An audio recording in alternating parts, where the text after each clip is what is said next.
kulanti wacan oo wanaagsan daawada ku soo dhawaada wararka ugu waaweyn ee Soomaaliya caalamka janalkana qodobada aad ku daawan doontaan waxaa ka mid noqon doona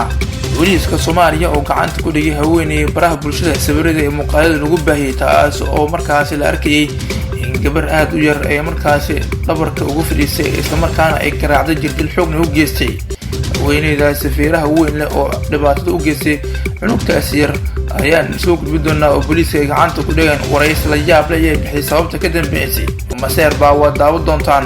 al-shabaab iyo hub iyo gaadiid dagaal ay wateen waxaa isku soo dhiibeen ciidanka dowladda federaalka ee ku sugan furimaha hore ee dagaalka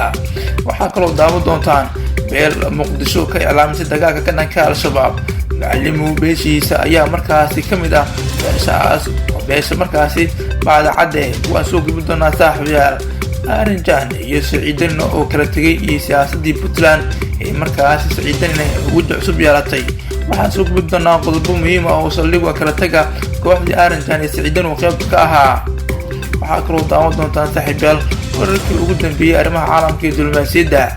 oo sidoo kale qaybka madaxweynaha Soomaaliya oo la kulmay dhigiisa dalkaasi Mareykanka wuxuu kala hadlay Xasan Sheekh Maxamuud iyo Joe Biden wararkii ugu dambeeyay kala hadleen ayaa soo kale daawan doontaan in soo gudbin doonaa beledweyne sarkaalka militariga Soomaaliya ayaa gurigiisa lagu weeraray faafayna ayaa ka soo bixaysa waan in soo gudbin doonaa qodobada aan ku faafayn doonaa saaxiibayaal marka hore dad noqoto subscribe kana soo oo gambalka kana furo una sii shirkadii saaxiibadii meel kasta joogan idinku kumatiga laagana inoo reebaya bad maasantiin aan ku bilaawno booliiska Soomaaliya ayaa soo bandhigay haweeney markaasi da'aheeda oo si weyn baraha bulshada sawirada iyo muuqaalada u qabsaday taasoo la arkayay in ay dusha ugu fariistay gabar yar oo 8 jir ah isla markaana ay garaacday jirdil xoogna ay u geystay waana markaas gabar ay dhali karto haweeneydan oo muuqeeda iyo markaas aad aragto sida ay u weyn tahay da'deedana ay tahay mid markaasi is ruuxaysa taa oo sababtay in gabadha yar ee xamil weyso ay korka ugu fariistay sababta ugu weyn ayaa la sheegay inay tahay maseer ama inaas gabadha ay sidaas yeelaysana in ay dhashay haweeney kale oo lala qabay eedan ay u ahayd eed arxanlay waa sidaan markii leeyahay oo markaa dadku ma isa jecla eedada markaasi qaba aabaha taa oo markaa dhibaato baan u geysan karta ilmaha markaas isna ayadu dhalan balse ninka ayadu qaba ilmaha kale ee naagta kale ka dhalayna dhibaatada noocan oo kale u geysan karto marka gurigooda ay soo booqdaan waxaa lagu magacaabaa Shukri Cabdullaahi Xaashi oo ahayd haweeney si xun u sircisay una garaacday gabar yar oo da'deeda markaas lagu qiyaasay 9 sano waxa ayna hadda markaas ku xiran tahay xarunta CID ee Muqdisho Shukri ayaa la sheegay in gabar yar aysan dilin balse dadka degmada Deynina ayaa sheegay in gabar yar markaasi la soo xaday halka dadka qaarna leeyihiin ay u tahay muuqaalka gabadha yar oo markaasi la silcinayo ayaa qabsaday baraha bulshada ayuu dadka siyaabooyin kala duwan ay ugu hadleen arintaasi idarahan line dadku waxay leeyihiin ma fiicna oo waa laga fogaada halka ay joogto markaana aan ku sii socono qodobada kale aad hordhac barnaamijka ku soo maqasheen al-shabaab hub iyo gaadiid markaasi ay wateen ayaa isku soo dhiibay ciidanka dowladda waa shabaabkii ugu badnaa Cabdi Muumin Cilmi oo ah sarkaal ka tirsan qaybta dowladda ciidanka xoogga dalka oo wareysiyay warbaahinta dowladda ayaa xaqiijiyay in ninkaas gaadiidka wata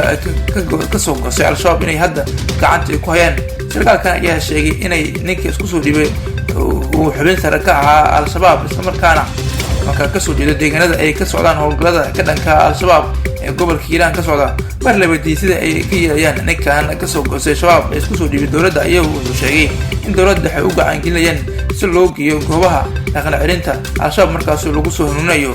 deegaanka Sooman ayaa ka mid ah deegaanada al-shabaab sida weyn loogu laayay ee gobolka Hiiraan waxaana markaas lagu dilay ku dhawaad 100 xubnood oo ka tirsan shabaab iyadoo markaas ugu dambeyntii deegaanadaas uu gacanta u soo galay ciidamada dowladda federaalka ee Soomaaliya bii hore ee channelkeena ayaa daawanaysan saaxiibayaal hadda aad noogu soo subscribe kana soo gambalka kana furo si shirkadii saaxiibadii meel kasta joogan dadku kumatiga laagana inuu reebaya aad baad u mahadsantiin markaana beel ka mid ah beelaha Soomaaliyeed ayaa Muqdisho kaga dhawaaqay dagaalka ka dhanka al-shabaab saraakiisha xildhibaanada wasiirada iyo waxgaradka beesha bacda cadde ayaa magaalada Muqdisho ku yeeshay kulan ay ku cilaameen dagaalka ka dhanka al-shabaab kaas oo ka bilaaban doona gobolka Hiiraan wasiirka qorsheynta xukuumadda Soomaaliya Maxamuud Beena ayaa shir guddoon ahaa kulankaas waxaana laga soo saaray go-aana in beesha ay ku duusho dhulka al-shabaabka ka haystaan sida jallaqsi buuraweyn iyo deegaano kale oo ka tirsan hiiraan. xildhibaan maxamed ibraahim macalimu oo kulanka kadib saxaafadda la hadlay ayaa dhankiisa sheegay in al-shabaab waayihii u dambeeyey ee dhibaato ba'an u geysteen beeshiisa bacdacad isagoona soo tiriyey dadkii ay ka waxyeelayeen beesha oo iskugu jiro markaas al-shabaab oo iskugu jira xildhibaano saraakiil iyo dad kaloo nabadoon ah. al-shabaab dhibaato ayay horey usoo gaarsiiyeen beesheeda sida dadkii ay noogu laayeen qaraxii hotel xayaad, saraakiil odayaal iyo mas-uuliyiin ayay naga dileen, aniga qarax bay igu soo weerareen, maanta waxa ay beesha go'aantay inaan markaasi la dagaalno kooxdaas ayuu yidhi xildhibaan maxamed ibraahim macalimu oo baarlamaanka federaalka ka tirsan. dhinaca kale xildhibaan cabdisamad wabar axmed oo ka tirsan xildhibaanada hirshabelle ayaa sidoo kale warbaahinta la hadlay, wuxuuna yidhi jimcaha soo socda jallaqsi ayaan ku tukanaynaa, al-shabaabna deegaanada ma sii hayanayaan oo heshiis ma nihin, soomaali dhan ayaana markaa dil ugu xukuman oo in aan markaas anaganu iska dhicno ayaan diyaar u nahay ayuu yidhi xildhibaankaas. waa sida qudhiisu warbaahinta la hadlay. kacdoonka al-shabaabka looga soo horjeeday ee dadka soomaaliyeed ay wadaan ayaa sii xoogeysanaya marmar ka dambeysa, meelaha soomaaliyeedna ayaa markaasi kusii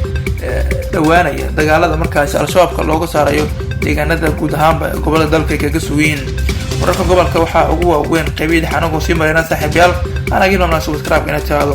madaxweynaha soomaaliya ayaa markaasi ka qayb galay meertada 77 ee golaha loo dhahiyay qaramada midoobay, wuxuuna markaas martiqaad rasmi ah ka helay madaxweynaha dalka Mareykanka Joe Biden. waxyaabaha ay ka hadleen ayaa waxaa ka mid ah inuu madaxweynaha bogaadiyay dowladda Mareykanka doorka ay ka qaadanayso dagaalka ka dhanka al-shabaab oo caqabad ku ah nolosha iyo horumarka dalka Soomaaliyeed iyo guud ahaan gobolka. madaxweynaha jamhuuriyadda ayaa tilmaamay in shacabka iyo dowladda Soomaaliyeed oo kaashanaya dalkooda ka xoreeyaan al-shabaab haatanna ay wadaan dagaal nafurnimo leh iyo geesinimo ah oo ka socda deegaano ay ku dhumaalaysanayaan al-shabaab, taasina ay u baahan tahay buri garbisaag iyo taageero caalami ah in loo fidiyo. madaxweynaha Mareykanka Joe Biden ayaana soo dhaweeyay dagaalka al-shabaab lagula jiro dadka shacabka ay sabaaburay ee wadaan, isla markaana wuxuu ku tilmaamay inay tahay dhankiisa guul Soomaaliya u soo weynaysa in al-shabaabka si weyn markaasi loola dagaalamo. dhinaca kalena hogaamiyaha Puntland Said Cabdullaahi Dani ayaa iclaamiyay dagaal siyaasadeed oo cusub kadib markii uu xindaabkiisii dawliga ahaa ka saaray kooxda Arajan ee markii horeba ay xulafada iyo shirkada siyaasadeed ay hayeen. wasiirkii ugu awoodda badnaa nidaamka Puntland dhowrkii sano ee lasoo dhaafay Xasan Shiraab Gaar ayaa banaanka la dhigay. xukuumadda Puntland wuxuu ahaa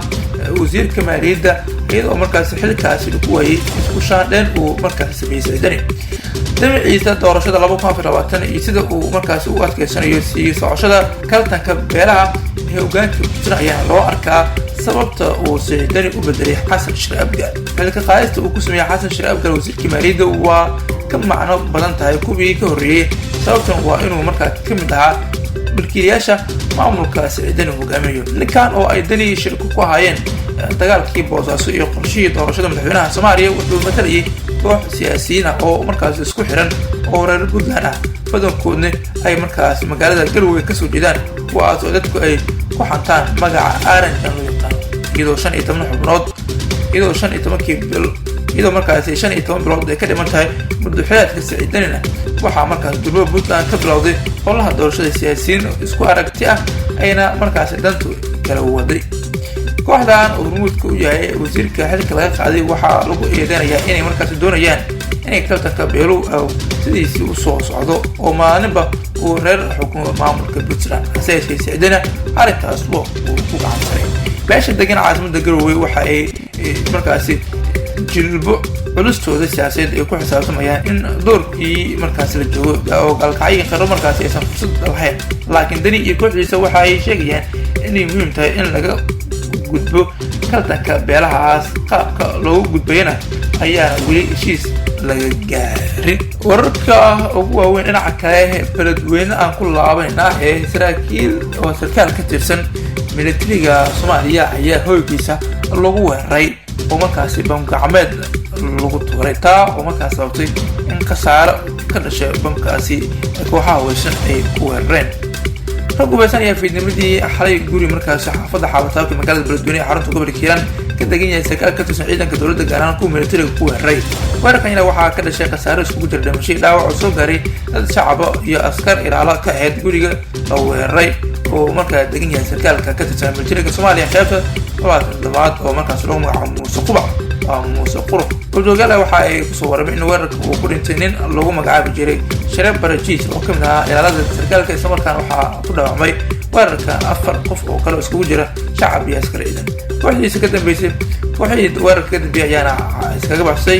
gaaradaasi beledweyne waxaana markaa durbaba halkaas u galay ciidamada dowladda si baaritaano kala duwan ay u sameeyeen uma suuragelin